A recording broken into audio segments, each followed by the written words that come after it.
Hello, church. Um, Things to do. Do you have a things to do list? You know, guys often talk about honey-do lists. Have you ever made a to-do list for your wife? Don't try it. Not a good idea. But I'm just saying, in order to stay organized, we write things down and then we complain about it.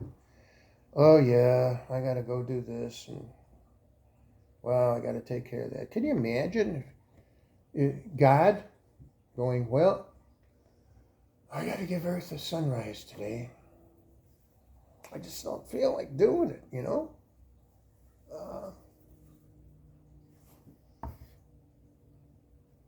what do we complain about? So, God made all these wonderful creatures. We can't create them, but we can enjoy them. We can play with them, or we can watch them. We can do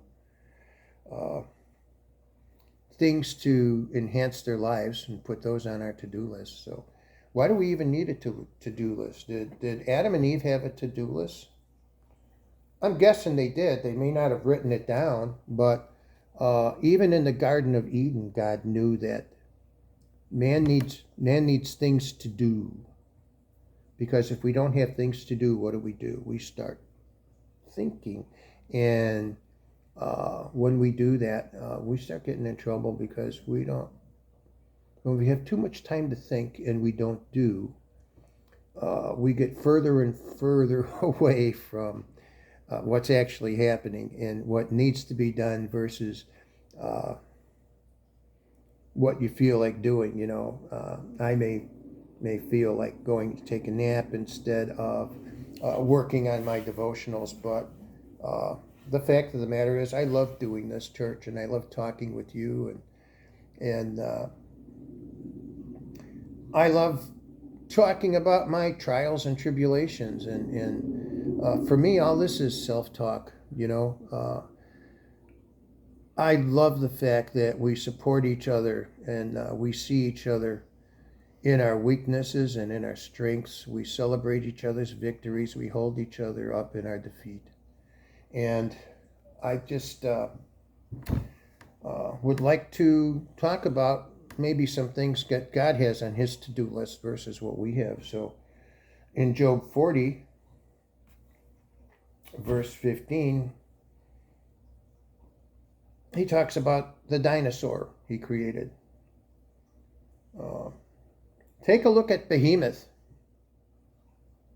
which I made, just as I made you. It eats grass like an ox.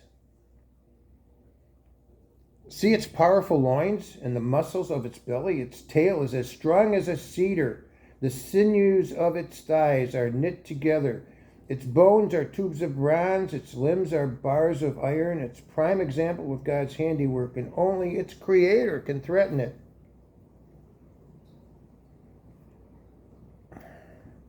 The mountains offer them their best food where all the wild animals play. And then he didn't stop there. He decided, well, we need some sea monsters.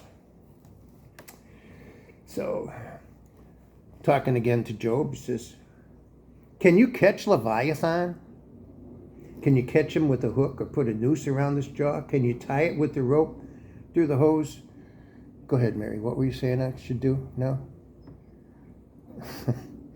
Do my ears hang no. Joe, you don't have time for this. She said I don't have time to get into that, so we'll continue. Will it beg you for mercy or implore you for pity? I don't think so. Will it agree to work for you? To be your slave for life? Can you make it a pet like a bird or give it to your little girls to play with? Can we buy and sell them? Will it hide?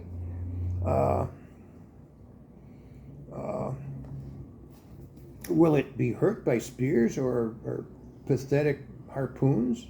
If you lay a hand on it, you will certainly remember the battle that follows, and it'll be fast. No, it's useless to try and capture it. The hunter who attempts it will be knocked down and since no one dares to disturb it, who can stand up to me? I mean, I made that thing, right? That's not in here. That was just me talking with exuberance. I want to emphasize Leviathan's limbs and its enormous strength and graceful form. Who can strip off its hide, and who can penetrate its double layer of armor? Who could pry open its jaws? For its teeth are terrible. The scales on its back are like rows of shields, tightly sealed together. They are so close together that no air can get between them. Each scale sticks tight to the next. They interlock and cannot be penetrated. What'd you do today, Joe? I did some devotionals. I'm not saying that what we do is useless, but what's funny is, there's things we do and there's things that God does.